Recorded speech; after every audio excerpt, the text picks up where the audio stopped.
মুসলিম বিশ্বের এক অবিসংবাদিত নেতা ছিলেন আয়াতুল্লাহ আলী খামেনি, যিনি জীবনের শেষ নিঃশ্বাস অবধি পশ্চিমা আধিপত্যবাদের বিরুদ্ধে লড়ে গেছেন। তার মৃত্যুর মধ্য দিয়ে বিশ্ব মুসলিম উম্মার নেতৃত্বে এক বড় শূন্যতা তৈরি হয়েছে। এদিকে বিশ্বজুড়ে নতুন করে আলোচনা তৈরি হয়েছে তার বংশীয় পরিচয় নিয়ে, কারণ শিয়া ইসলামে দাবি করা হয় খামেনি ছিলেন নবী মুহাম্মদ সাল্লাল্লাহু আলাইহি ওয়াসাল্লামের একজন বংশধর। দেশটির সরকারি তথ্য ও শিয়া ধর্মীয় নথিতেও এই তথ্য লিপিবদ্ধ করা আছে।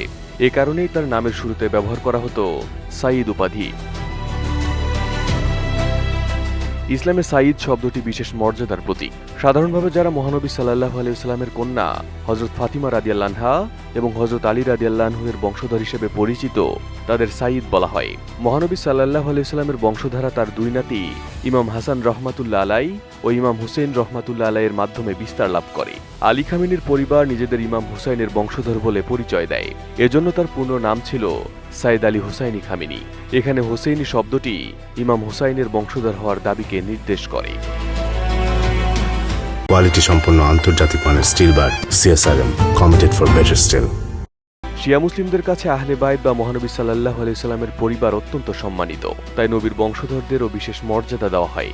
এই ঐতিহ্যের অংশ হিসেবে শিয়া আলেমদের মধ্যে একটি প্রচলিত রীতি রয়েছে, যারা সাইদ তারা সাধারণত কালো পাগড়ি পরেন। অন্যদিকে সাইদ নন এমন আলেমরা সাদা পাগড়ি ব্যবহার করেন।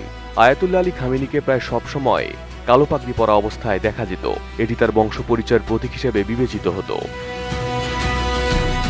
ইরানের সংবিধান 12 শিয়া মতবাদ অর্থাৎ 12 ইমামের মতবাদের উপর ভিত্তি করে গড়ে উঠেছে। এই মতবাদে 12 জন ইমামের প্রতি বিশ্বাস রাখা হয়। তাদের মধ্যে তৃতীয় ইমাম হলেন ইমাম হুসেন রহমাতুল্লাহ আলাই। আলী খামেনির পরিবারের দাবি তাদের বংশধারা এই ইমামের মাধ্যমেই মহানবী সাল্লাল্লাহু আলাইহি ওয়াসাল্লাম পর্যন্ত পৌঁছেছে। ফলে ধর্মীয় ও সামাজিকভাবে তিনি একজন সাইদ হিসেবে স্বীকৃতি পান।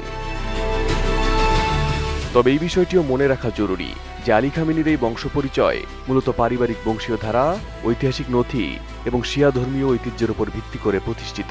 প্রায় 1400 বছরের পুরনো এই বংশধারা আধুনিক বৈজ্ঞানিক পদ্ধতিতে স্বাধীনভাবে যাচাই করা সম্ভব নয়। তাই ইতিহাসবিদদের মতে এটি একটি ঐতিহাসিক ও ধর্মীয়ভাবে স্বীকৃত দাবি, বৈজ্ঞানিকভাবে প্রমাণিত কোনো তথ্য নয়। তবুও ইরান, বিশেষ করে শিয়া বিশ্বে আয়াতুল্লাহ আলী খামেনিকে হযরত মুহাম্মদ সাল্লাল্লাহু আলাইহি ওয়াসাল্লামের বংশধর বা সাইদ হুসাইনি হিসেবে সম্মান করা হতো। এই পরিচয় তার ধর্মীয় গ্রহণযোগ্যতা ও সামাজিক মর্যাদার অন্যতম গুরুত্বপূর্ণ ভিত্তি ছিল। Arif Hasan, ATN news.